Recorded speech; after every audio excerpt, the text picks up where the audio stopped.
In this lecture, we are going to look at signal conditioning for resistive sensors.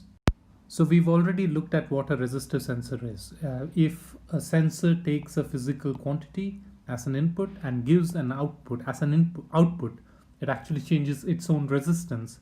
That's a resistive sensor.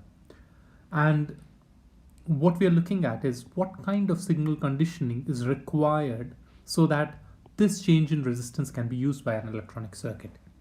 In general, what we want is, in addition to the things that we said signal conditioning needs to do, what the signal conditioning circuit needs to do is it needs to convert the change in resistance into a change in voltage.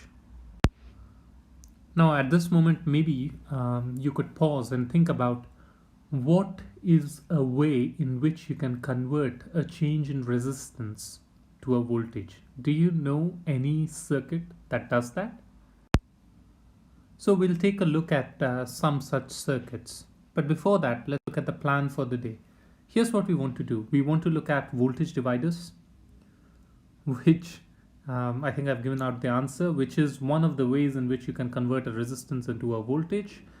We're going to look at amplifiers for voltage dividers, and then we are going to look at voltage dividers for strain gauges, and then we are going to look at Wheatstone bridge and a few things associated with the use of Wheatstone bridges.